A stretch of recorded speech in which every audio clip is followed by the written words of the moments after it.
अस्सलाम वालेकुम। आज जो हम हैं उर्दू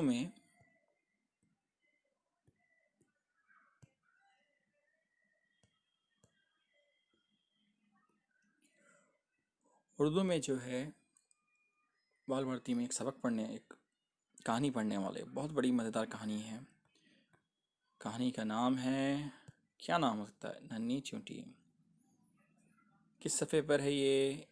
सफ़ा नंबर 3 पर है। चलो हमें आगे बढ़ना है, फटाफट जल्दी से चलते हैं, जल्दी से कहानी की तरफ। मज़ा आ जाएगा आज कहानी पढ़ने में। यस, ये कहानी यहाँ पर आ गई है। बहुत अच्छी कहानी है, मैं आपके सामने पढ़ने वाला हूँ। बच्चों, आपको मेरा साथ देना है, सुनना है। चलिए, इस कहानी का नाम है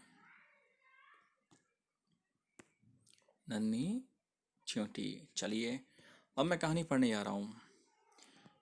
इस कहानी को पढ़ने से पहले मैं इसको थोड़ा चौड़ा बड़ा कर लेता हूँ, ताकि आपको भी आसानी हो, मुझे भी आसानी हो। किसी जगह बहुत सी चींटियां रहती थी। वो रोजाना खुराक जमा करने के लिए अपने घर से निकलती थी।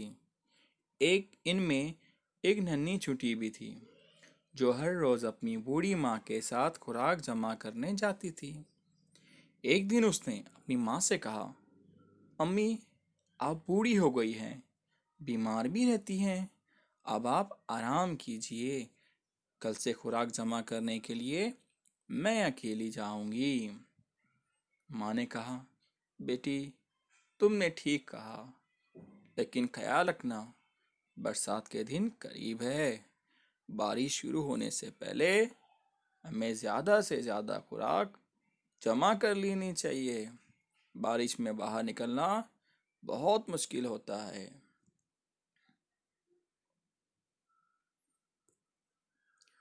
दूसरे दिन नन्ही चींटी दूसरी चींटियों के साथ खुराक जमा करने निकली। वो बड़ी चींटियों की तरह बड़े दाने नहीं उठा सकती, छोटे छोटे दाने लाई थी। वो उस दिन ज्यादा खुराक जमा ना कर सकी। नन्ही चींटी उदास हो गई। वो अपनी के घर पहुंची और उन्हें अपनी परेशानी बताते हुए कहा। खाला से बात कर रही है, देखिए। खाला जान, बड़ी चींटियां तो बड़े बड़े दाने उठा लेती है, वो ज्यादा खुराक जमा कर लेती है, लेकिन मैं बड़े दाने नहीं उठा सकती। ज्यादा खुराक जमा ना हुई तो बरसात में हमें बड़ी परेशानी होंगी। खाला ने उसे तसल्ली दी, बेटी, दिल छोटा ना करो, कल से हम एक साथ दाना जमा करने निकलेंगे। तुम मेरे घर में छोटे छोटे दाने जमा करना, मैं बड़े बड़े दाने तुम्हारे घर पहुंचाऊंगी। नन्ही चोटी खाला की बात सुनकर खुश खुश घर लौटी। अब वो रोजाना बड़ी पाबंदी से छोटे छोटे दाने अपने खाला के घर पहुंचाने लगी। खाला बड़े दाने नन्ही चोटी के घर पहुंचाने थी। ये सिलसिला चलता रहा, यहाँ तक कि बारिश का मौसम आ पहुंचा। अब बारिश का मौसम आ पहुंचा है। देखिए क्या होता है। एक दिन नन्ही चोटी अपने घर में खाला के लाए हुए दानों को देखकर बहुत खुश थी। उसने अपनी माँ से कहा, अम्मी, हमें खाला का शुक्रिया अदा करना चाहिए, उन्होंने हमारे लिए कितने खुराक जमा कर दी। माँ ने कहा, तुमने बिल्कुल सही कहा, चलो चलकर तुम्हारी खाला का शुक्रिया अदा करें। नन्ही चूटी अपनी माँ के साथ खाला के घर पहुंची। उसने खाला का शुक्रिया अदा किया और कहा, खाला जान, आपकी वजह से हमारे घर में बहुत खुराक जमा हो गई। अब बारिश का मौसम आराम से गुजर जाएगा। खाला ने उसकी बात सुनकर मुस्कुराते हुए कहा, शुक्रिया तो मुझे तुम्हारा अदा करना चाहिए। ज़रा गौर से देखो, तुमने जो छोटे छोटे दाने जमा किए हैं वो कितने ज़्यादा है, मेरे जमा किए हुए दानों से भी ज़्यादा। नन्ही चोटी अपने जमा किए हुए दानों को देखकर हैरत ज़्यादा रह गई। वो सैकड़ों की तादाद में थे।